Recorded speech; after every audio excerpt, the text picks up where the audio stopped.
días antes de que nos confinaran. Y en esa ocasión el tema que traté era muy concreto. El título de mi charla era Poesía eres tú, mujeres beckerianas, y claro, me detuve sobre todo en hablar de las mujeres en la vida y en la obra de Becker. Y bueno, hoy voy a tratar algo mucho más extenso, voy a hacer un recorrido por la vida y la obra de Becker, pero no voy a detenerme en el día de su muerte, sino que voy a llegar hasta ahora, ¿no? Porque a mí lo que me interesa sobre todo es aclarar, ¿no? Y quitar esa idea falsa que tenemos sobre Becker, ¿no? De que era un muerto de hambre y que era un romántico. Y entonces, pues me interesa también contar lo que pasó después de su muerte, porque muchas de las cosas que pasaron después de su muerte son las responsables de que se tuviera esa idea tan terrible de Becker, ¿no? Entonces, yo sé que mucha gente se pregunta quién era Becker y bueno, pues yo voy a intentar, si no explicarlo, por lo menos pues dar las claves para que todos pensemos ¿no? realmente quién era Becker. Bueno, pues Ramón Rodríguez Correa dijo que Gustavo era un ángel. Eso lo dijo cuando escribió el prólogo para la primera edición de las obras completas de Becker, que se publicó después del morir. Y la verdad es que sumergirnos en la vida de este ángel pues es hacer un viaje en un mundo lleno de contradicciones, porque Becker en cualquier aspecto de su vida era contradictorio, ¿no? Por ejemplo, si pensamos en su idea política, bueno, él era conservador, ¿no? Eso no es ninguna novedad, pero también sus ideas estaban salpicadas de ideas filantrópicas, ¿no? Y de ideas progresistas. En cuanto a la música, bueno, pues a él le gustaba desde la ópera hasta la seguidilla flamenca. Y en su trabajo, bueno, pues él mismo lo cuenta, ¿no? Tenía periodos en los que trabajaba muchísimo, incluso prácticamente no dormía, y los hacía compatibles con otros periodos que él llamaba de sabia pereza, ¿no? Entonces, todo en la vida de Becker pues tiene como una parte negativa y una positiva, ¿no? Pero hay una constante en su vida, y es la búsqueda de la mujer ideal, ¿no? Que de eso ya hablé hace 2 años. ¿Y por qué la mujer ideal? Bueno, pues porque ya lo dije, ¿no? La clave de la poesía y también de la prosa de Becker está en ese verso, poesía eres tú, que identifica a la mujer con la poesía, porque cuando Becker habla de la mujer, pues habla de ella en el plano erótico, pero también en el plano de creación literaria. Cuando Becker habla de la mujer, está hablando de la poesía. Y por eso digo que ese poesía eres tú es el axioma que nos puede dar la clave para comprender la obra de Becker. Becker estaba obsesionado con el lenguaje, ¿no? Yo creo que como todo buen escritor, pues lo que más le preocupaba era el saber expresar lo que él sentía. Y bueno, en este sentido, pues él escribió unas palabras en la introducción sinfónica, que es una especie de prólogo que escribió para las rimas, y él nos dice: por los tenebrosos rincones de mi cerebro, acurrucados y desnudos, duermen los extravagantes hijos de mi fantasía, esperando en silencio que el arte los vista de la palabra para poderse presentar decentes en la escena del mundo. Dice, entre el mundo de la idea y el de la forma existe un abismo que solo puede salvar la palabra, y la palabra, tímida y perezosa, se niega a secundar sus esfuerzos. Esto fue siempre su obsesión, ¿no? El ser capaz de expresarse como debía. Y bueno, lo que caracteriza a Becker sobre todo es ese afán de alcanzar siempre un ideal soñado, ¿no? Y en ese sentido, él escribe este verso en la rima 15 o rima 60, que parece ser que según sus amigos era su rima preferida, ¿no? Y yo he elegido precisamente este verso como título de la charla porque creo que es la mejor definición que Gustavo hace de sí mismo, ¿no? Es decir, ansia perpetua de algo mejor, eso soy yo. Y bueno, yo creo que él consiguió ser algo mejor, ¿no? Porque él superó todo lo que había habido antes, pero sobre todo lo consiguió porque, como dijo el profesor Rafael de Cózar, su obra sigue vigente fuera de los habituales consumidores de poesía. Y esto es muy, muy interesante porque es verdad que la poesía es un género minoritario, ¿no? Hay gente que no lee y hay gente que lee, pero solamente lee prosa. La poesía sabemos que es de minorías, ¿no? Ya lo dijo Juan Ramón. Pero hay mucha gente que no lee absolutamente nada, pero en cambio ha leído y lee a Becker. Porque en Becker hay algo que atrae, ¿no? Becker siempre te engancha en la juventud y te engancha cuando ya eres mayor, ¿no? Y yo siempre lo digo y creo que no voy a cansar nunca de decirlo, ¿no? Que a Becker todo el mundo lo conoce, pero Becker sigue siendo el gran desconocido. Y la culpa no es nuestra, ¿no? La culpa es de que nos lo han enseñado mal. Yo tuve la suerte de que en la Facultad de Filología, pues Rafael de Cózar, que bueno, murió en un incendio en su casa, pues él fue el que me abrió los ojos con Gustavo Adolfo Becker, ¿no? Pero bueno, Gustavo Adolfo Becker fue un hombre de su tiempo, pero que en cierto modo se adelantó a su tiempo, ¿no? Él fue una especie de visionario que se dio cuenta de que el lenguaje anterior se había agotado, el lenguaje del romanticismo se había agotado. Entonces él pensó que él tenía que renovarlo y él apostó por un nuevo lenguaje, ¿no? Y bueno, en este lenguaje nuevo, ¿qué pasaba? Pues que él unió lo oculto con lo popular, cosa que antes no se había hecho, porque parecía que lo oculto y lo popular no podían ir unidos, ¿no? Porque no estaban al mismo nivel. Él, en cambio, lo hizo y eso es lo que hizo tan interesante su poesía, ¿no? ¿Y quién era Bécquer? Bueno, pues él mismo nos dice en la rima 5: yo nado en el vacío, del sol tiemblo en la hoguera, palpito entre las sombras y floto entre las nieblas. ¿Quién era Bécquer? Bueno, pues voy a intentar en los próximos minutos que conozcamos un poco mejor al señor Domínguez y al poeta Bécquer, que es como le gustaba llamarlo al poeta Gabriel Celaya, ¿no? Así que bueno, vamos a conocer a ese niño que nació en Sevilla y que murió muy joven, con 34 años, en Madrid. ¿Un sevillano Bécquer? Pues sí, pero a la manera de Velázquez, enjaulador, encantador del tiempo, ¿no? Lo definió Antonio Machado por boca de Antonio Mairena, de Juan de Mairena, perdón. Bueno, pues Bécquer en su vida no vio publicado ningún libro. Eso es una cosa que llama la atención, ¿no? En alguien que tiene ese valor tan importante en la literatura española. Él en su vida no vio publicado ningún libro, ¿no? Su obra se publicaría después de muerto. Pero es verdad que publicó pues la mayoría de su obra, o prácticamente todo, en periódicos y en revistas, porque no olvidemos nunca que Bécquer se ganó la vida como periodista, ¿no? Que es otra cosa que tampoco se habla mucho, ¿no? Él buscó una nueva estética en el lenguaje y la encontró perfectamente, ¿no? La encontró de una manera tan perfecta que, sin él ser consciente, yo creo que él nunca fue consciente de lo que hizo, él cambió el rumbo de la lírica española, ¿no? Y en este sentido nos dice Rafael Montesinos: para la poesía española contemporánea y a todos los efectos, Gustavo Adolfo Bécquer murió hace una semana. Tan real es su presencia. Nuestro poeta, niño sevillano del barrio de San Lorenzo, al hospedarse en las nieblas de Guadalquivir, habitando el olvido de su infancia, se anticipó al modernismo y al surrealismo.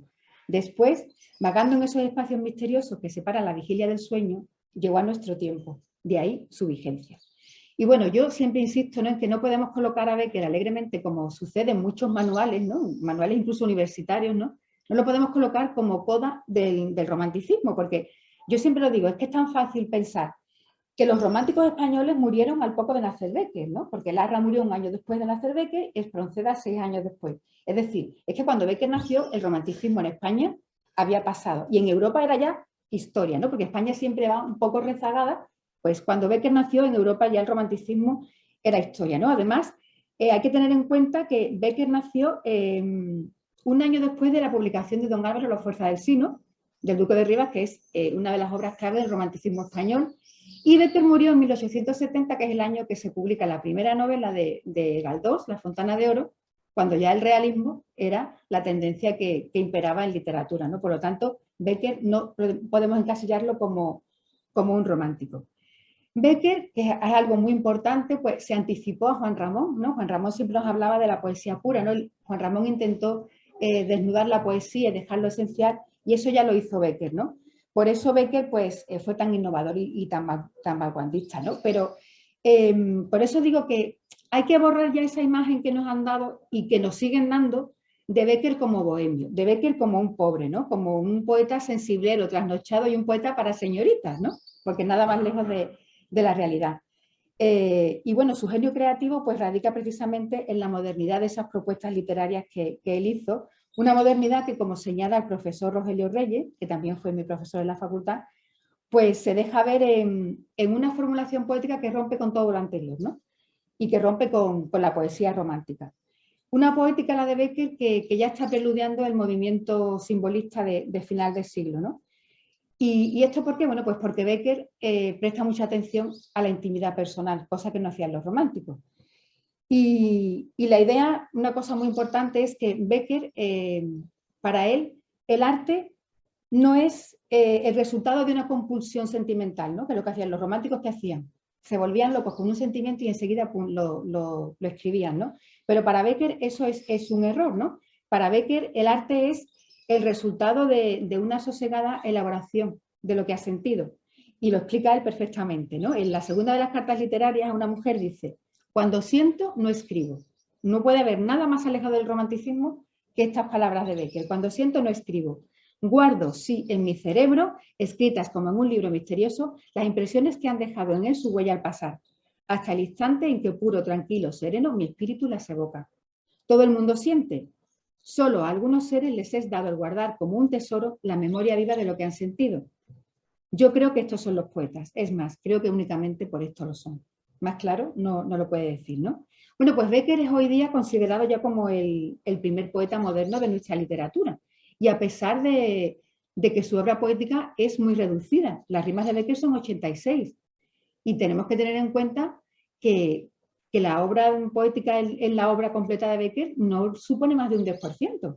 Pero en cambio a Becker lo conocemos como poeta, cuando no es así, ¿no? Además, también es curioso porque en vida de Becker, la faceta de Becker como poeta no la conocía casi nadie, tan solo sus amigos más íntimos. Pero en cambio luego él triunfó como poeta, no como periodista y como narrador, ¿no? Bueno, pues en Becker lo que hay es una intensidad emocional que él expresa con un lenguaje muy sencillo, ¿no? Y eso parece que es muy fácil, pero es muy complicado de conseguir, ¿no?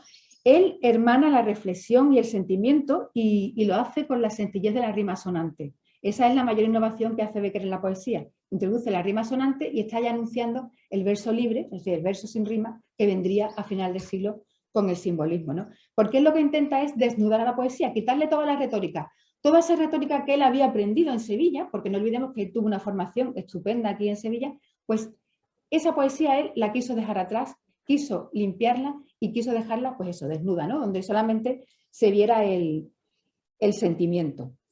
Y bueno, hay también una voz interior en Becker que le hace olvidarse de la naturaleza y de hecho, al leer las rimas de Becker nos damos cuenta de que hay muy pocas referencias a la naturaleza. Aparecen las campanillas azules porque son sus flores preferidas y las golondrinas, una vez, pero ya está. No hay referencias a la naturaleza en la obra de Becker, como había en la poesía de los románticos, ¿no?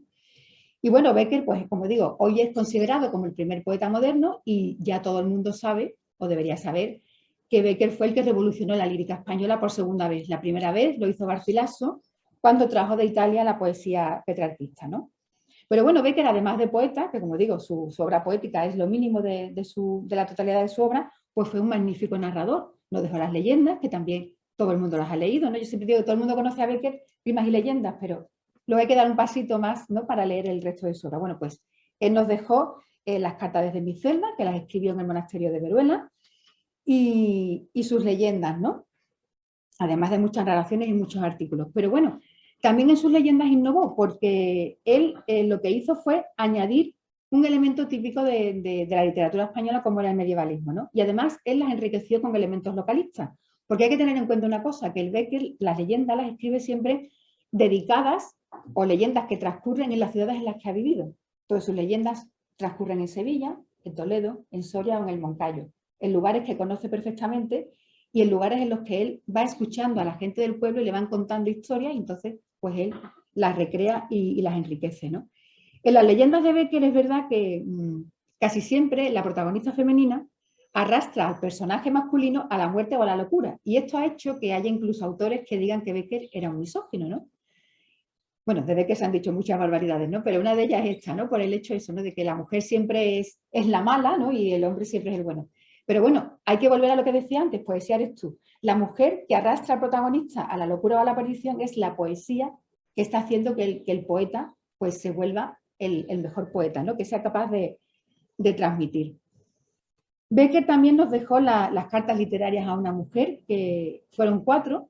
En principio iban a ser más, porque en la cuarta decía continuará, pero no hubo una quinta, ¿no? Y bueno, las cartas literarias a una mujer, pues yo creo que constituyen una de las mejores poéticas que se han escrito en la literatura española, ¿no? Pero Becker es que además fue un extraordinario periodista. Podemos decir que fue uno de los mejores de su época, ¿no? No solo trabajó en periódicos, sino que fundó periódicos, fue director de periódicos, es decir, lo hizo todo. Él llegó a lo más alto en el periodismo, ¿no? Y bueno, en prensa pues escribió artículos de todo tipo. Él escribía las crónicas de los teatros, escribía crónicas del Parlamento, escribía crónicas de, como yo digo, crónica rosa, porque él te hablaba del baile o la merienda en casa de alguna marquesa y te contaba cómo iba vestida cada señorita, un vestido de gasa rosa. Entonces, curiosísimo porque ve que es tan genial que escribe de cualquier tema, ¿no? Entonces, él lo que ha hecho es que nos ha dejado una visión de su época magnífica, ¿no? porque también escribe muchos artículos que lo que hace es pues, hablar de las costumbres sobre todo de Madrid, ¿no? Que es donde él ejerció su labor de periodista, ¿no? Entonces, pues es un trabajo muy, muy interesante. Bueno, baste pues, con nombrar El Contemporáneo y el Museo Universal, ¿no? Que son quizás los dos periódicos más importantes en su carrera. Becker además escribió la historia de los templos de España. Bueno, no la escribió. Este fue su mayor proyecto, porque él lo que quiso hacer es una historia de los templos de España dedicando un tomo a cada provincia española. Eso es una locura. Y el único libro que llegó a publicar fue el dedicado a Toledo, porque Toledo era la ciudad que más le gustaba, además de Sevilla, y bueno, este proyecto era tan amplio que no llegó a hacerse realidad por completo. Además, sabemos que iba a publicar una novela, porque así apareció anunciado en la prensa, Los amantes del sol, pero no sabemos por qué esta novela nunca apareció. Entonces, pues no sabemos si es que fue una mentira que quisieron meter los editores del periódico o que realmente al final algo pasó y esta novela pues no llegó a publicarse. Pero es que además Becker era un magnífico dibujante, no en vano él era hijo de pintor, ¿no? Y además su padre era un magnífico pintor. Entonces, él dibujaba muy bien, ¿no? Es algo que conservamos muchísimos dibujos de Becker y se ve la maestría que tenía. Y además, pues también tenía grandes dotes para la música. Él dice que él no sabía de música, pero que él era capaz de embobarse con una partitura e incluso tocaba el piano, ¿no? Además, él decía que la música era la más sublime de las artes y la prueba es que escribió 2 leyendas, homenaje a la música. Maese Pérez el organista, que transcurre en Sevilla, en el convento de Santa Inés, y el Miserere, que es una leyenda que transcurre en tierras de Navarra.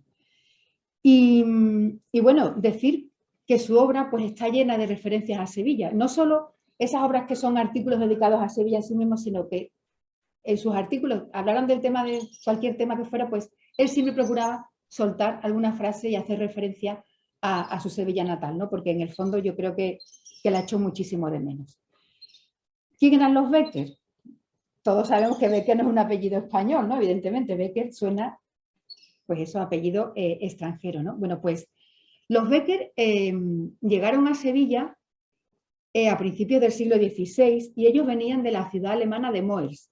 De esta ciudad partieron en 1588 Enrique Becker con sus hijos Miguel y Adán. Sevilla, cuando llegaron los Becker aquí, era una de las principales capitales de Europa. Y esta familia Becker era una familia de comerciantes, una familia rica. Llegó a Sevilla y llegó a ocupar los cargos de caballero 24. Los caballeros 24 son los actuales concejales. Y a mí me gusta mucho siempre decir en este sentido que Gustavo Adolfo Becker les hace un homenaje en la leyenda Maese Pérez el organista, porque cuando él habla de toda la gente que acude a la misa del gallo en Santa Inés, uno de los que acuden son los caballeros 24. Bueno, pues esta familia Becker fue tan importante en Sevilla que tuvo capilla de enterramiento en la Catedral de Sevilla, ¿no? Y en esta reja se lee, ¿no? Adán Becker, Miguel y Adán Becker estuvieron enterrados allí. Esta es la actual capilla de Santa Justa y Rufina, que ahora ya no hay nadie enterrado porque creo que fue en el siglo XIX, hubo que sanear la catedral y salieron todos los enterramientos de allí. Bueno, pues el 27 de febrero de 1827, apadrinados por el pintor Antonio María Esquivel, se casan en la iglesia de San Lorenzo Joaquín Domínguez Becker, Pepe Becker, que es como todo el mundo lo conocía, y Joaquina Bastida Vargas. La madre, yo siempre lo digo, yo creo que Gustavo se parecía muchísimo a ella. Yo cuando veo este retrato digo, es que era clavadito a su madre, ¿no? Los ojos de Gustavo son los de su madre. Bueno, pues Sevilla, como digo, cuando llegaron los Becker era una ciudad de las más importantes de Europa, pero en cambio cuando nació Gustavo Adolfo Becker ya la familia Becker había perdido todo su esplendor. No sé si se acordarán de que hace unos años aparecieron unas monedas romanas en una finca de Tomares y en la prensa decía, una finca que era de los Becker, que es de los Becker. Bueno, sí, era de los Becker, pero cuando nació Gustavo eso no eran los Becker. Los Becker tuvieron propiedades allí en Tomares y también en Utrera, pero cuando nació Gustavo no era una familia bien posicionada, pero no eran ricos ni tenían ya posesiones, ¿no? Entonces, cuando nació Gustavo, pues la familia tenía un buen nivel de vida, porque lo sabemos por el libro de cuentas de su padre, pero no eran ricos ni mucho menos, ¿no? Nació en la calle Ancha de San Lorenzo, era como se llamaba entonces, en el número 9, la actual Conde de Barajas, y he puesto una foto de la casa antigua, ¿no? Para imaginar un poco cómo podría ser en aquella época, que bueno, en realidad la casa que se conserva ahora poco tiene de la casa original en la que nació Becker. Gustavo fue bautizado en la pila bautismal de San Lorenzo, en un bautizo que fue de 2 capas y con órganos, según nos cuenta José Gestoso, que fue quien descubrió la partida de bautismo de Gustavo Adolfo Bécquer en San Lorenzo. La tienen allí y si alguien está interesado la enseña, porque a mí me la enseñaron, la auténtica. Es emocionante, ¿no?, ver la partida de bautismo de Gustavo. Bueno, lo curioso es que el padre de Gustavo, Pepe Bécquer, le había puesto a todos sus hijos nombres de reyes o de emperadores. Entonces, los hermanos anteriores a Gustavo se llamaban Estanislao, Ricardo, Eduardo y Valeriano. Cuando nació Gustavo, pues su padre le puso el nombre del rey sueco, Gustavo Adolfo, que yo siempre digo que es un poco cursi. Gustavo Adolfo a mí sí no me ha resultado un poquito. Y después nacerían Alfredo y Jorge. Y por último José, que lo llamaron como su padre porque cuando nació él ya había muerto, ¿no? La madrina de Gustavo Adolfo Bécquer fue Manuela Monejay, que era una niña de 10 años, alumna de pintura de Pepe Bécquer. Esta niña era hija de un perfumista francés que vivía en la Plaza del Duque. Tenían la perfumería en la planta baja y arriba pues tenían la casa. No sabemos dónde estaba esa vivienda. Yo cuando estoy en la Plaza del Duque siempre digo, ¿dónde estaría la casa de Manuela Monejay? Porque esta señora tenía una biblioteca magnífica y en esa biblioteca es donde Gustavo Adolfo Bécquer, de niño, empezó a leer y allí leyó a los grandes clásicos, ¿no? Allí leyó a Byron, a Víctor Hugo, a Hoffmann, a Espronceda, a Zorrilla, a Chateaubriand, y fue ahí donde él empezó ya a sentir ese amor por las letras. La infancia de Gustavo fue muy triste, es la verdad, ¿no? Fue un niño que tuvo una infancia difícil, porque el 26 de enero de 1841 muere su padre y un año más tarde es cuando Gustavo Adolfo Bécquer empieza a estudiar en el colegio de San Francisco de Paula, pero que no tiene nada que ver con el actual. Este estaba en la calle Jesús del Gran Poder. Después, en el año 1846, él ingresa en San Telmo como niño huérfano, pero de familia noble. Porque es verdad que la madre se quedó en una situación complicada, ¿no? Porque, a ver, eran muchos niños, pero ingresó allí y con tan mala suerte que al año siguiente el colegio es cerrado por una real orden. Pero lo que sí sabemos es que durante el tiempo que estuvo allí, pues escribió una novela, escribió un drama que fue representado en una función escolar con 10 años tan solo y además escribió un montón de versos. Sabemos que Gustavo Adolfo Bécquer, a pesar de que sufrió la muerte del padre y de la madre, fue el primero de su clase y terminó sus estudios con un sobresaliente. Yo siempre digo, perdimos un marino, pero ganamos al grandísimo escritor que fue Gustavo Adolfo Bécquer. Bueno, pues cuando muere la madre, en el año 47, los niños, los 8 hermanos, tienen que ser repartidos entre familiares. Y Gustavo y Valeriano siempre estuvieron juntos desde ese momento, ¿no? En muy pocas ocasiones durante su vida se separaron, siempre estuvieron juntos hasta la muerte y vivieron en casa de las tías Amparo y María, que eran hermanas de su madre, y vivían en la Alameda.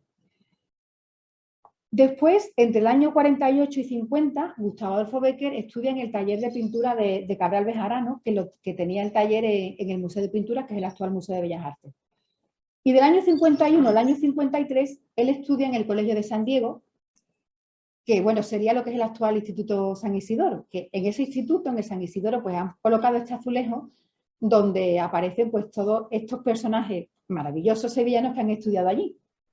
De hecho, me dijeron que estaban buscando también la matrícula de Valeriano, no sé si la encontrarán o no, pero hayan estudiado pues Alberto Licha, estudió Narciso Campillo, uno de los grandes amigos de Bécquer, Manuel Machado, los Quinteros. Es decir, es que en este colegio San Diego pues estudió la élite de Sevilla porque era el colegio de las élites sevillanas. Por eso cuando se dice que Bécquer siempre estaba sumido en la miseria, es que es mentira, es que porque ese colegio se lo pagó su tío Joaquín Domínguez Bécquer, que era primo de su padre. Bueno, pues en este colegio Gustavo tuvo la mejor de las formaciones y además aprendió italiano, cosa que luego le sería muy útil porque él pudo leer y traducir a Dante, que tanta influencia ejerció en su obra, ¿no? Cuando leemos la obra de Bécquer, pues vemos que Dante fue fundamental para él. Después también estuvo algún tiempo estudiando con su tío Joaquín Domínguez Bécquer, que tenía el taller en el Alcázar, porque él era conservador del Alcázar. Yo creo que Joaquín Domínguez Bécquer es un personaje muy olvidado en Sevilla, porque nadie lo contempla y fue pintor de cámara de los Montpensier y fue conservador nada más y nada menos que del Alcázar. Y a mí me resulta muy tierno pensar que Gustavo estuvo allí cuando tenía 16 años y que al cabo de muchos años, en el año 1864, él escribe un artículo titulado El calor cuando está en la playa de Algorta, en el País Vasco, y se acuerda de Sevilla y nos dice: me acuerdo del alcázar árabe de Sevilla, de sus pabellones bañados en dulce oscuridad, casi ocultos entre la espesa sombra de los acopados naranjos, con el suelo y los muros vestidos de azulejos de colores y la fuente morisca a las del suelo. Bueno, pues Gustavo Adolfo Bécquer era un sevillano que siempre amó a Sevilla, pero que mientras que vivía en Sevilla era un sevillano más. Y de hecho nos lo demuestra porque él asistió a la inauguración del puente de Triana. Y eso nos lo cuenta él en su diario juvenil. Es un diario que escribió en el libro de cuentas de su padre, un diario que dura 5 o 6 días, pero en el que él cuenta pues su primer amorío, ¿no? Con una niña que no sabemos ni su nombre, ¿no? Y él nos dice: hoy, en las funciones reales, cuando se estrenaba el puente, he visto a la joven de la calle Santa Clara. No la conocí y creo que ella a mí tampoco. Eso lo publica el lunes 23 de febrero de 1852.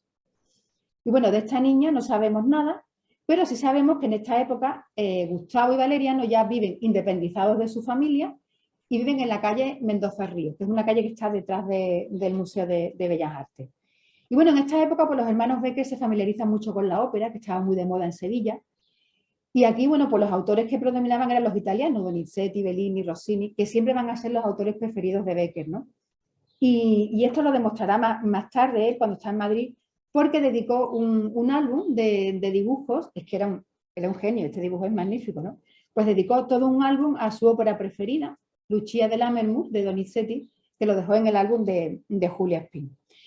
Y bueno, otra cosa que nos hace pensar que Bécquer no era tan desgraciado, pues que él debutó a lo grande estando en Sevilla, en el año 1853, su primera publicación en un periódico madrileño fue en el periódico El Toro y la Nobleza, que era un periódico destinado a la aristocracia, es decir, que es que él ya, estando en Sevilla, ya hacía sus pinitos en la prensa madrileña. Y bueno, en el año 54, que es el último año que está en Sevilla, pues él empieza sus relaciones con...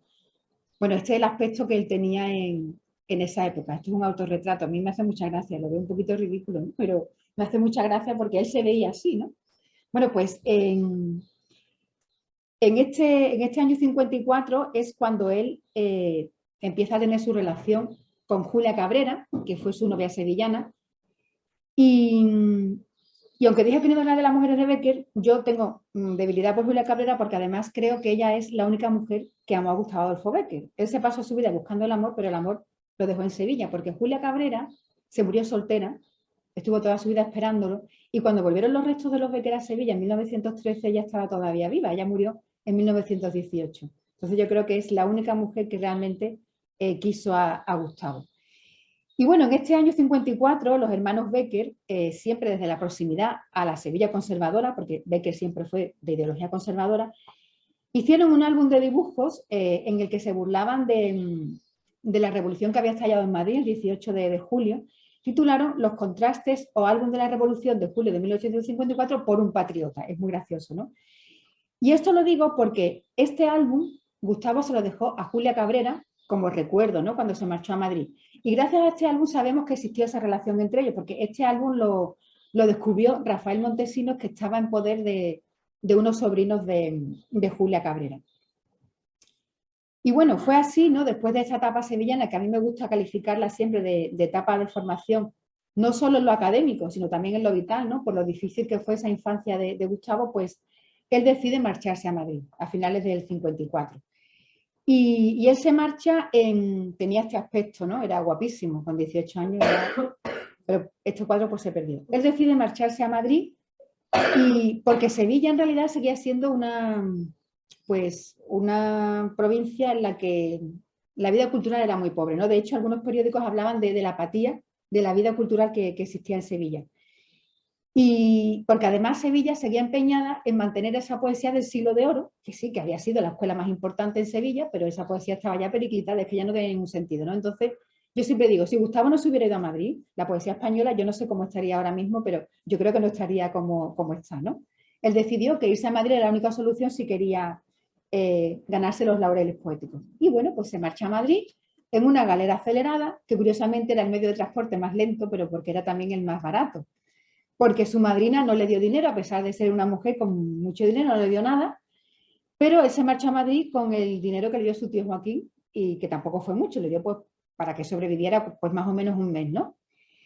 Y lo curioso es que esta galera salía de la Plaza del Duque. Yo muchas veces me he preguntado si su madrina Manuela iría a despedirlo o directamente pasó de él y no le dijo ni siquiera adiós.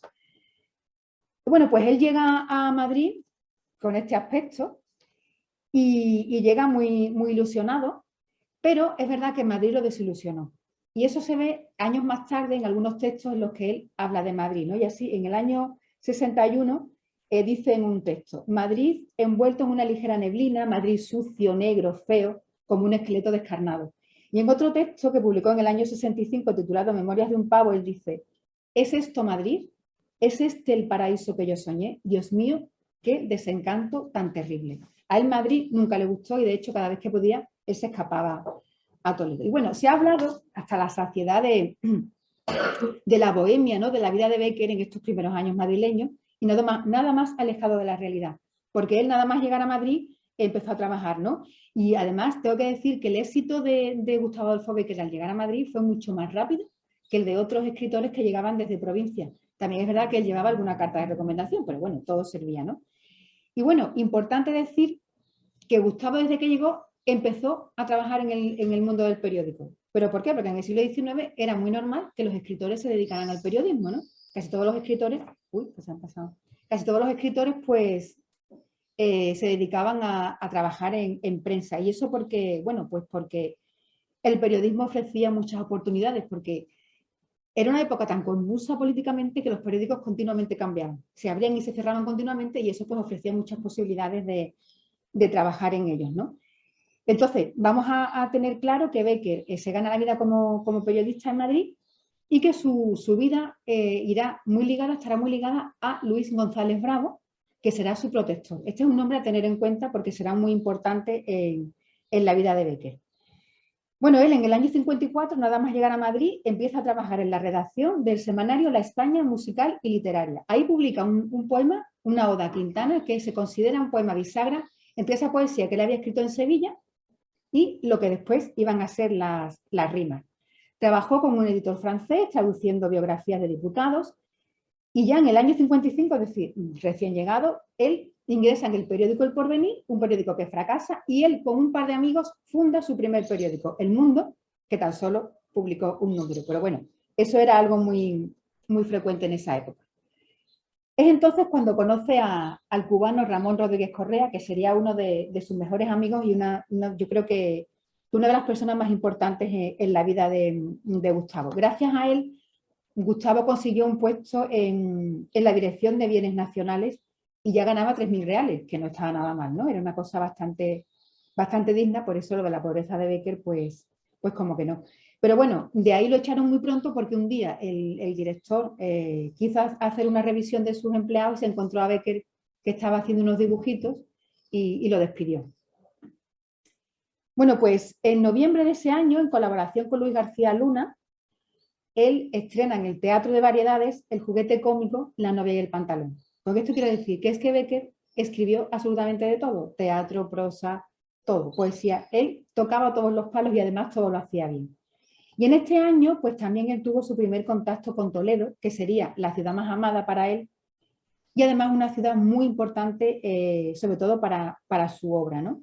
Él nos dice en un texto titulado La nena: Toledo para los amantes de las glorias y las leyendas de los siglos que han sido, y Sevilla para los entusiastas de las costumbres características de un país, debieran dejárnoslas intactas, siquiera para muestra.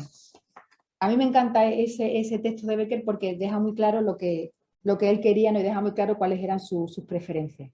Bueno, pues en junio de 1857, Gustavo tenía 21 años, es recibido por la reina Isabel II y por su marido. Él lo que quiere es, bueno, él lo que va es a pedirle ayuda para este proyecto que ya hablaba antes de la historia de los templos de España. Y la reina acepta, y de hecho la reina se suscribe por un total de 10 números.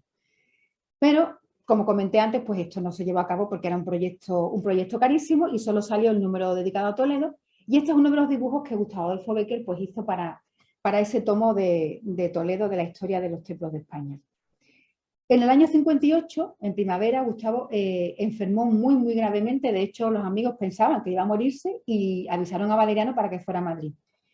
Y bueno, esta enfermedad sirvió, entre comillas, para que Gustavo pues, publicara su primera leyenda, porque los gastos en médicos y en medicina eran tan grandes que sus amigos rebuscaron en sus papeles y encontraron la primera leyenda, El caudillo de las manos rojas. La publicó y bueno, gracias a lo que ganó, porque la publicaron por entregas, pues pudieron pagar todos los gastos.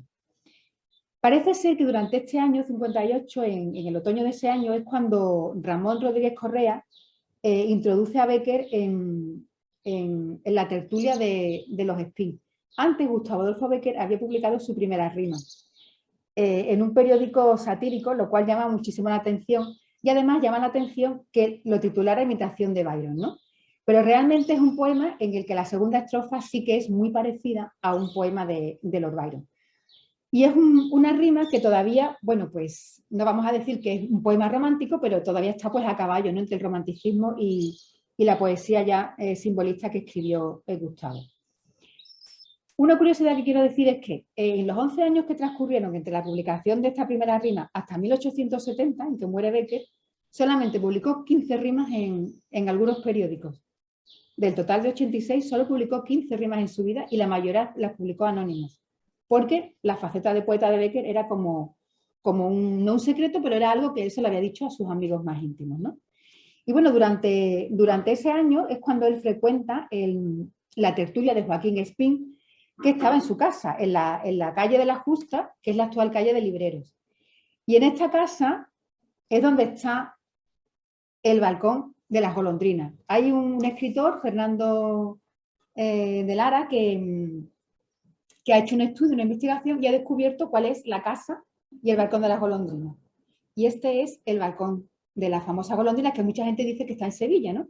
Y yo siempre digo, vamos a ver, pensar que es que las rimas Bécquer las escribió en Madrid, que es que las rimas no tienen nada que ver con sevillano. Pues este es el famoso balcón.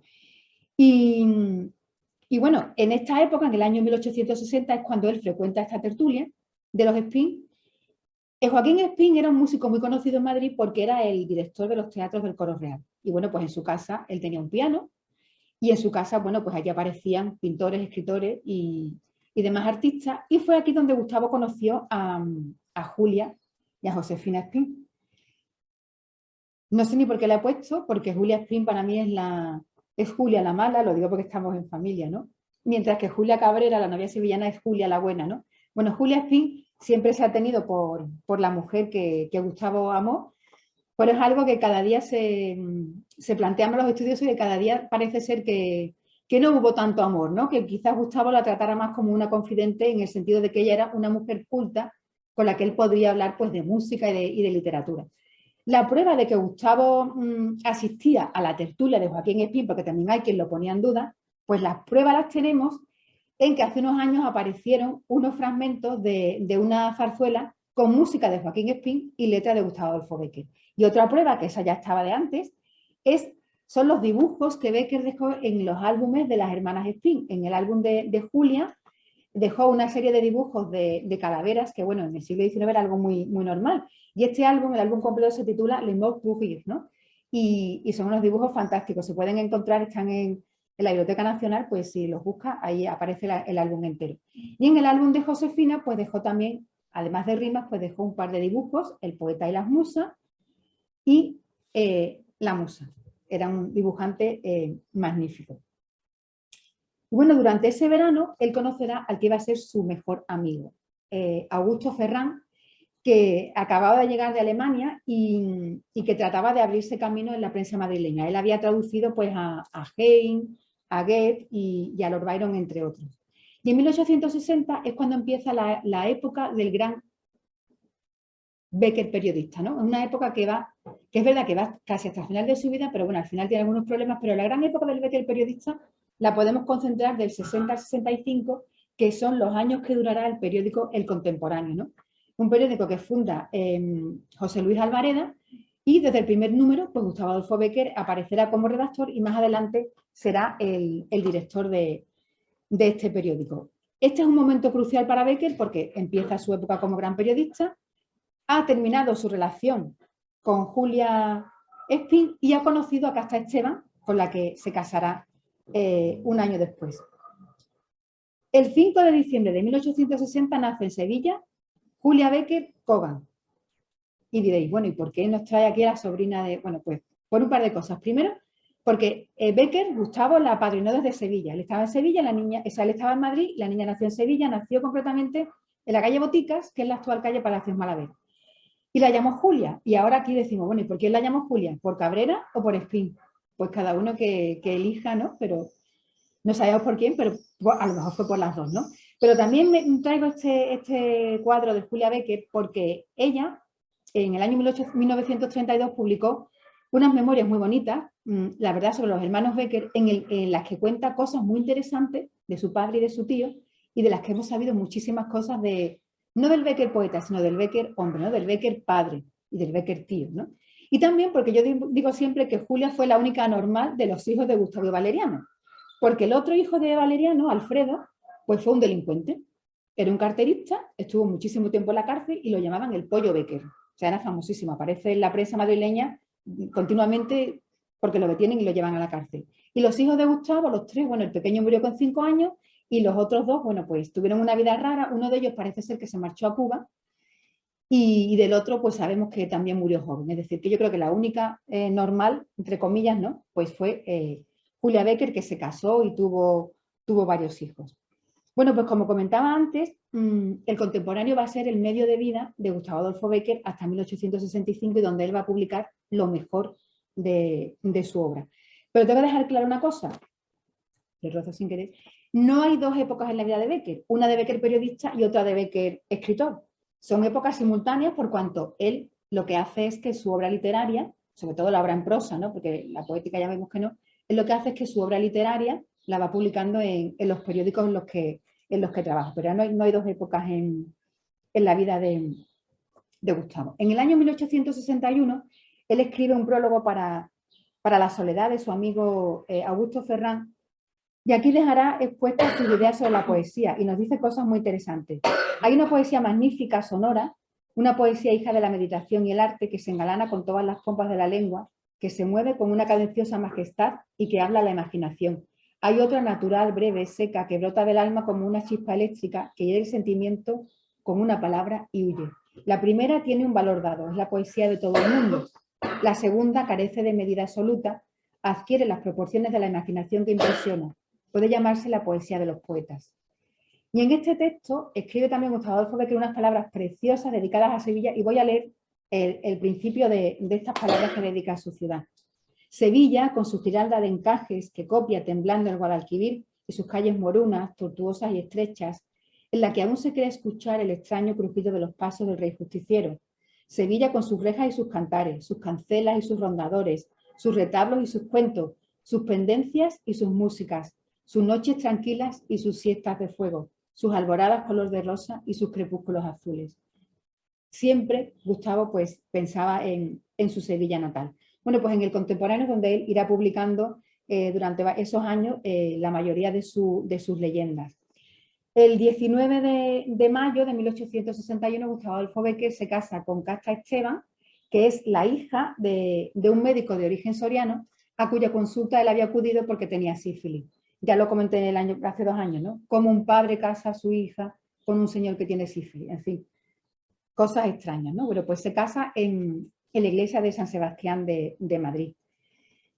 Y seguirá publicando leyendas, ¿no? Al principio de ese matrimonio, Bécquer está muy activo y publica muchísimas leyendas, ¿no? Y muchísimas narraciones. Al año siguiente de casarse nacerá en la casa familiar de la familia de su mujer, en el pueblo de Noviercas, en Soria, nacerá su hijo mayor. Esta casa ahora la han restaurado y la han convertido en un alojamiento rural. Es una maravilla, la pude ver el verano pasado y es una auténtica maravilla porque han conservado muy bien el espacio donde dicen que dormía y escribía Gustavo Adolfo. El año 63, pues, es un año en el que publica muchísimas leyendas, no solo en el contemporáneo del que era director, sino en otras revistas como por ejemplo la América. Y a finales del año 63, él se instala en el monasterio de Veruela. Al monasterio de Veruela, que él se marcha aconsejado por su amigo Augusto Ferrán, porque Gustavo siempre había padecido de una enfermedad pulmonar. Decían que tenía tuberculosis. Yo creo que tuberculosis nunca tuvo, pero que tenía problemas pulmonares, pues sí, ¿no? Entonces su amigo le recomendó este monasterio que está a las faldas del Moncayo, en la provincia de Zaragoza. Y allí se marchó con su mujer, con su hijo y con su hermano Valeriano. Estas son las fotos de las celdas del monasterio, pero era un monasterio que con la desamortización de Mendizábal pues había quedado vacío y alquilaban las celdas, ¿no? Y bueno, esta es una época muy bonita para los hermanos Becker, porque esta estancia en el monasterio dará lugar a la publicación de las cartas desde mi celda, que Gustavo mandaba al contemporáneo y después él las recibía impresas en el periódico, y de hecho él nos lo cuenta, ¿no?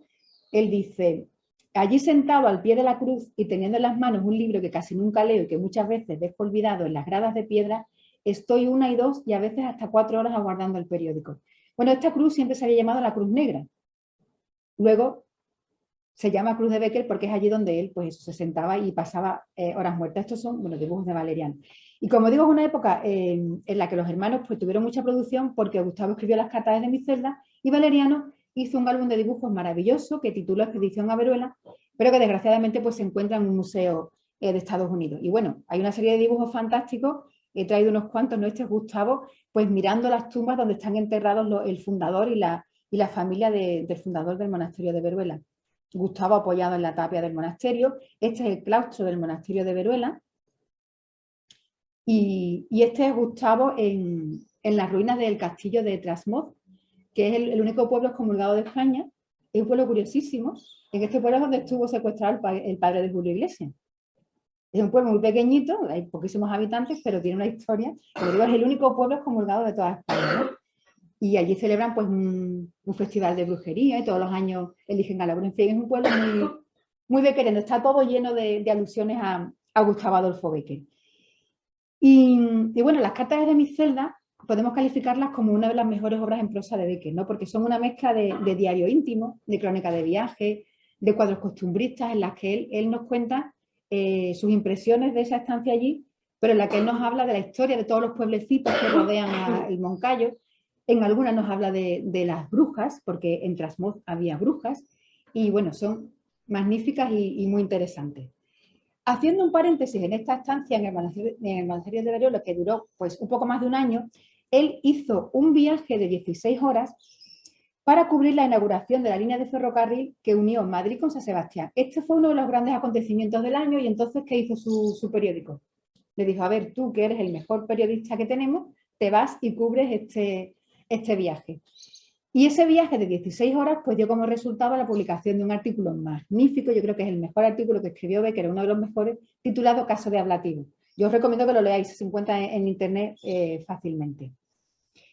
Y bueno, en septiembre de 1864, González Bravo, del que ya dije que tuviéramos su nombre en mente porque iba a ser muy importante para Becker, Luis González Bravo es nombrado ministro de Gobernación con el gobierno de Narváez y González Bravo, como era protector de Becker, lo nombra censor de novelas. El cargo de censor de novelas era uno de los 5 cargos más importantes que había en España. Es decir, el Becker pobre, muerto de hambre y bohemio, no. Becker estaba en toda la élite, ¿no? En todos los sentidos, tanto en la política como en la cultura. Y bueno, el sueldo de Becker como censor era un sueldo impresionante, ¿no? También tengo que decir una cosa, Becker no reunía las condiciones para ser censor de novelas porque no era universitario.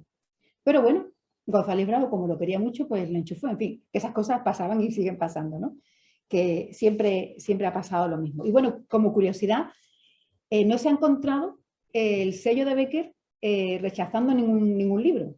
No quiere decir que no lo hubiera, pero es curioso que no se ha encontrado. Pero sí que se encontró el sello de Becker dando por buena la novela de Rosalía de Castro, El caballero de las botas azules. Y otra curiosidad es que cuando Becker fue cesado como censor de novelas, en España no volvió a haber un censor de novelas hasta que llegó el franquismo. Bueno, pues el 15 de... Esto es una foto del aspecto que tenía Gustavo en la época que era censor de novelas.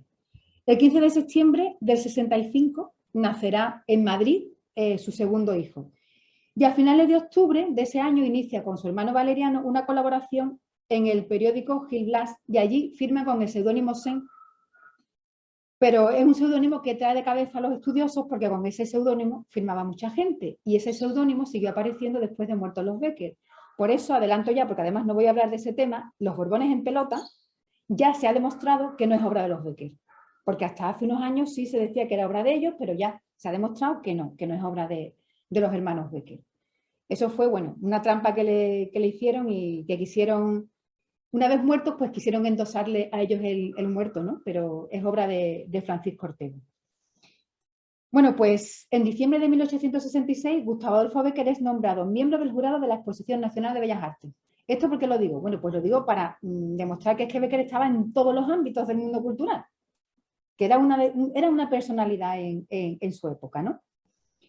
Pero llega el año 1868 y ese año es terrible en todos los sentidos para Bécquer, porque en verano, estando en Novierca, en casa de la familia de su mujer, pues surge una pelea, porque su mujer había tenido un desliz con un antiguo novio, en fin, que allí estalla una bronca, y Gustavo coge a sus niños, y Valeriano coge a sus niños, porque Valeriano ya se había separado de su mujer, pero los niños estaban con él, muy moderno.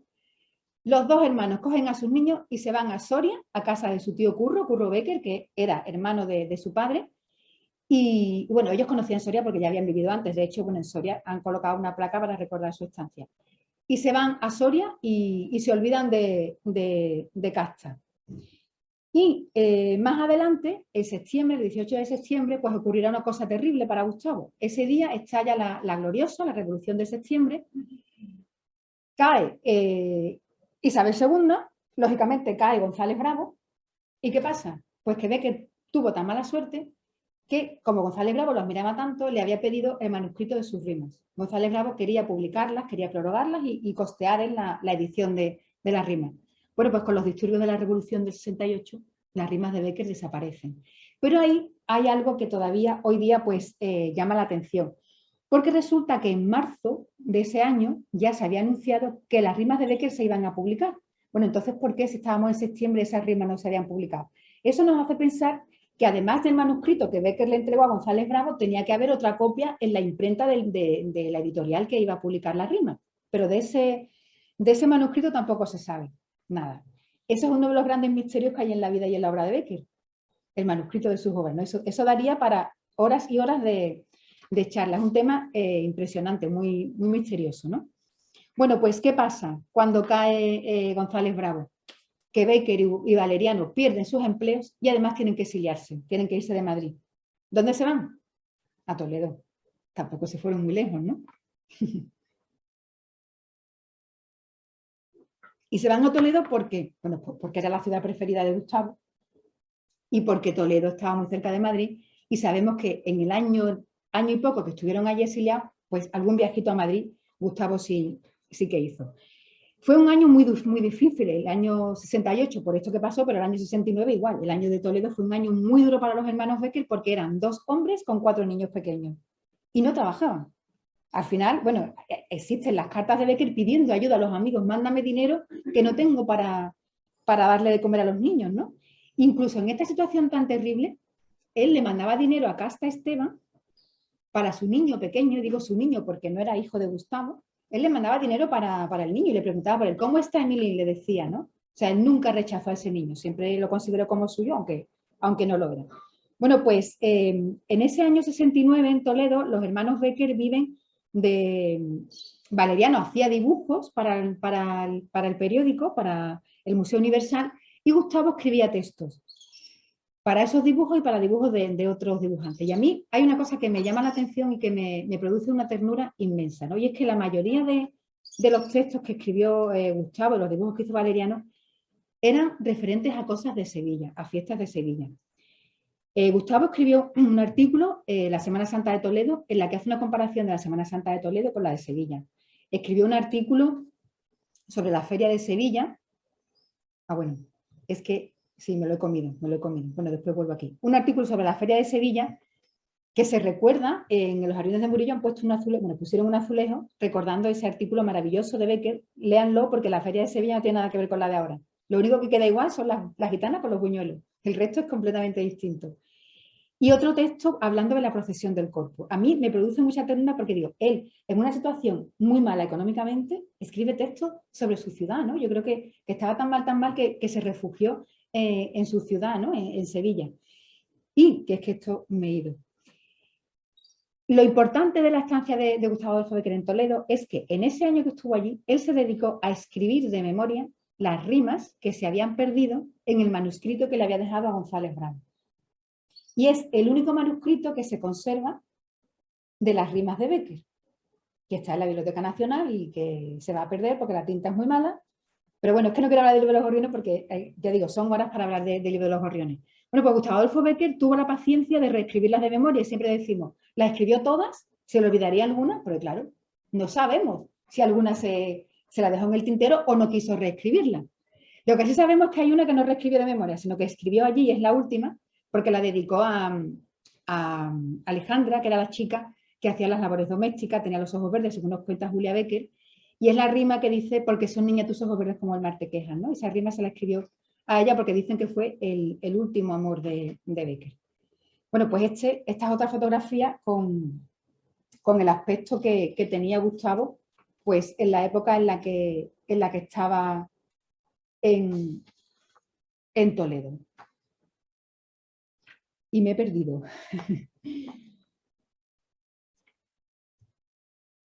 Cuando acaba este periodo de Toledo, ese año tremendamente horrible, a finales del 69, principios del 70, vuelven a Madrid los Bécquer porque se crea un nuevo periódico y Gustavo es invitado a ser el director. Se instalan en la Quinta del Espíritu Santo, en un chalet en el que cuenta Julia Bécquer que Gustavo cultivaba fresas. Le gustaba mucho la jardinería. Bueno, pues cuando todo parecía muy bien para los hermanos Bécquer, Valeriano enferma, pero muy gravemente, y Valeriano morirá el 23 de septiembre de 1870. Gustavo se queda destrozado porque para él Valeriano lo era todo, su hermano, su amigo, su compañero lo era todo. Y se marcha a vivir a un piso en la calle Claudio Coello, en el barrio de Salamanca. Un barrio de gente rica, ¿no? Es que vuelve a lo mismo, porque esa manía de decir que Bécquer era un muerto de hambre. Bueno, pues Gustavo morirá el 22 de diciembre de 1870. A su lado estaba su mujer, que había vuelto, ella para hacer el papel de que era una santa esposa, y su amigo Augusto Ferrán, al que Bécquer le dice que publique sus versos.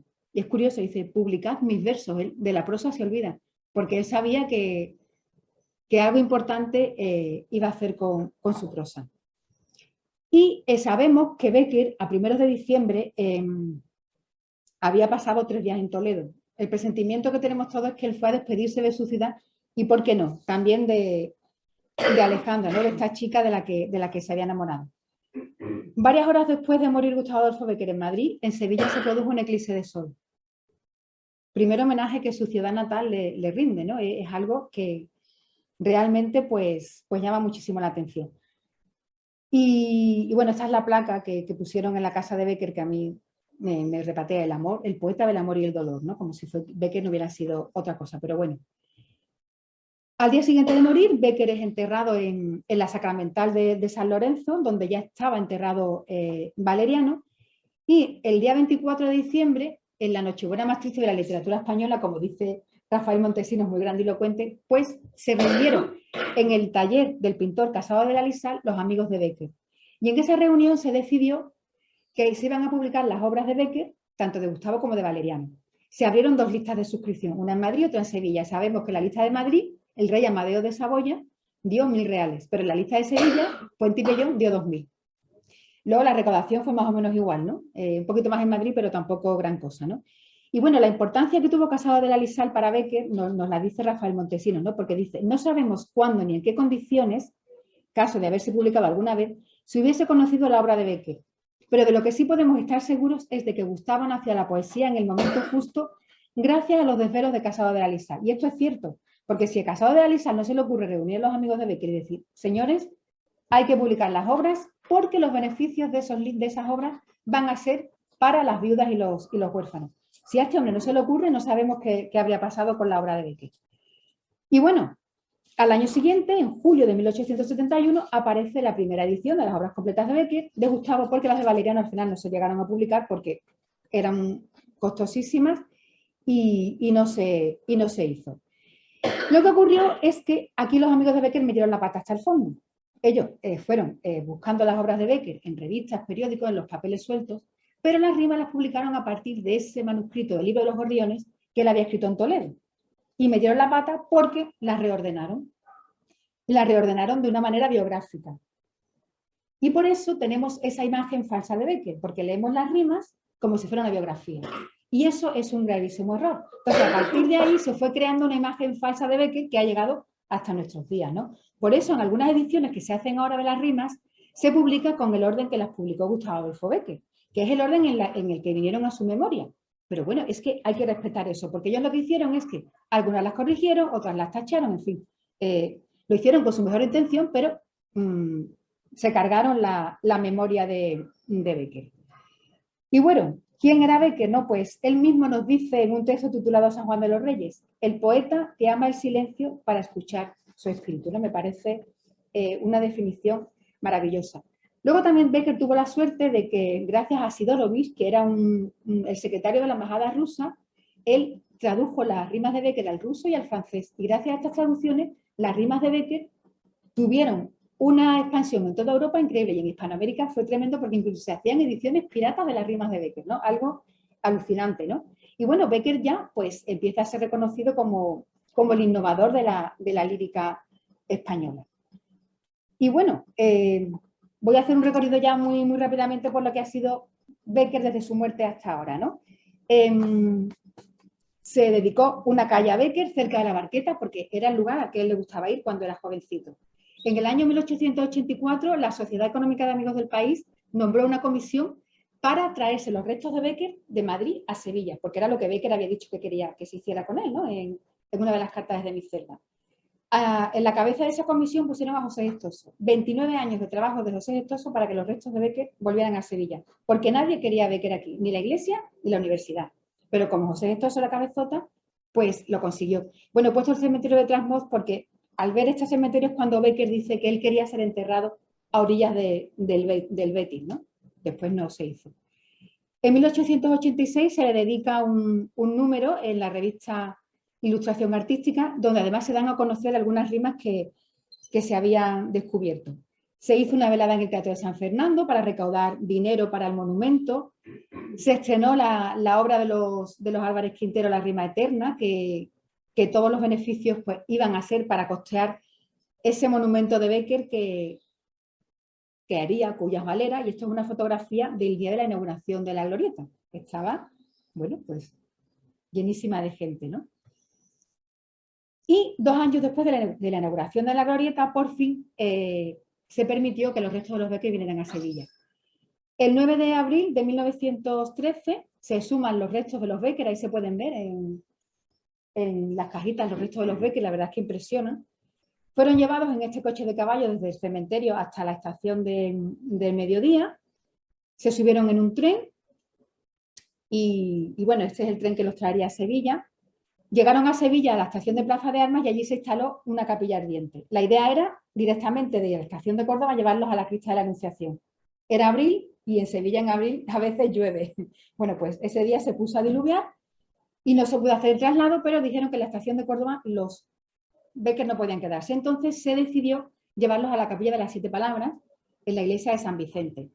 En esta carroza pues salieron los restos de la estación de Córdoba hacia San Vicente. Al día siguiente, el 11 de abril, se hizo una lectura de poemas dedicados a Becker en el Salón Murillo del museo y a las 3 de la tarde sacaron las cajitas con los restos de los Becker de la iglesia de San Vicente. Es curioso, pero no tenemos fotos de la capilla, porque yo soy muy amiga del hermano mayor de las 7 Palabras y han estado investigando los archivos de la hermandad y no hay fotos de la capilla ardiente en la capilla de las 7 Palabras. Posiblemente es que no se hicieron, porque si no estarían, ¿no? Fueron subidos en esta carroza y fueron llevados, pues, con todo lujo por las calles de Sevilla, que además estaban llenas de gente. Esto tuvo que ser muy emocionante, ¿no? Yo, vamos, estoy segura de que Julia Cabrera estaba aquí viendo esta.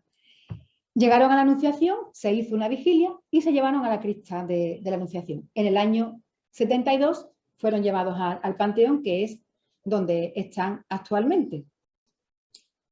Y en el año 1914 llega a España un alemán, Frank Schneider, que viene a hacer su tesis sobre Becker se va a la Biblioteca Nacional a investigar y de repente encuentra el manuscrito de las rimas de Bécquer, que es este que aparece en la foto, que está en las manos de Rafael Montesinos, que estaba en la Biblioteca Nacional porque una señora, que no sabemos quién es, lo había vendido en el año 1894 y desde entonces no se tenían noticias del manuscrito de las rimas de Bécquer. En 1914 se encuentra este manuscrito y es el único manuscrito que se conserva de las obras de Bécquer y, como decía antes, se está borrando porque la tinta que él utilizó era muy mala y se está borrando. Yo he tenido la suerte de verlo en una exposición en la Biblioteca Nacional y lloré, pero lloré como una desesperada de emoción. Y bueno, en el libro pues aparecen, aparte de las rimas, un índice en el que él escribe los versos que tiene cada rima, es decir, Bécquer era una persona ordenadísima, ¿no? En el año 1928, homenaje a Bécquer, se coloca una placa en la venta de los gatos. Este era el texto que aparecía. La venta de los gatos, como sabéis, pues estamos intentando rescatarla, pero bueno, a ver si por fin las autoridades del Ayuntamiento y de la Junta se ponen de acuerdo y lo conseguimos. Segundo monumento a Bécquer, porque todo el mundo piensa que en Sevilla hay un monumento a Bécquer, pero en Sevilla hay 3. Es de la Glorieta, que es inigualable, nunca va a haber otro como ese, pero es que aquí tenemos otro, en la Venta de los Gatos, que lo hizo Antonio Llanes, que es el autor de la Virgen de las Tristezas, de la Virgen de la Paz. Pero es que en el año 87 se inauguró el monumento a Bécquer en el Instituto Bécquer, nuestro querido instituto, Otilio, que es obra de un profesor de allí, ¿no? de Enrique Ramos. Y llegamos a 2020, que se declaró año Bécquer, me costó sudor y lágrimas que se declarara año Bécquer y al final pues el año Bécquer se fue al traste, pero bueno, se hicieron algunas cosas y solamente voy a decir 2 que fueron muy curiosas, ¿no? Esto es un libro que hicimos los poetas de Sevilla utilizando la misma portada de la ilustración artística que se había utilizado, que se hizo el homenaje a Bécquer en el año 86, ¿no? Cada poeta eligió una rima de Bécquer y escribió un poema inspirado en esa rima, ¿no? Y fue el homenaje que le hicimos en 2020. Y quizás para mí el más curioso es una misa que se dijo en la Anunciación, una misa con órgano además, y la esquela que se publicó en el ABC, ¿no? Me parece que fue algo pues muy, muy tierno. Y bueno, yo creo que quizás ya os podáis hacer, ¿no? Una imagen, una idea de quién era Bécquer. Y yo espero haberos quitado esa imagen falsa del Bécquer ñoño, muerto de hambre, triste siempre, porque no es verdad, ¿no? Porque Bécquer, bueno, pues fue un poeta, fue un padre, fue un amante, fue un escritor, fue un amante de la jardinería, un fumador empedernido, un amante del café, fue muchas cosas, ¿no? Pero a mí me gustaría terminar con una frase de Rafael Montesinos, que yo creo que es perfecta para acabar, ¿no? Que se la escribió él a Gamallo Fierros en una carta en la que Montesinos nos dice: Gustavo era un tío normal que además escribía como Dios. Yo creo que lo dijo en muy pocas palabras y muy claramente, ¿no? Pues nada, espero no haberos aburrido, no haber sido muy pesada y os doy de verdad las gracias de todo corazón por haber venido aquí hoy, que sabemos que era un día complicado, entre el calor, el fútbol y todas esas cosas, así que me alegra muchísimo que hayáis decidido dedicar este ratito a Gustavo Adolfo Bécquer. Muchísimas gracias.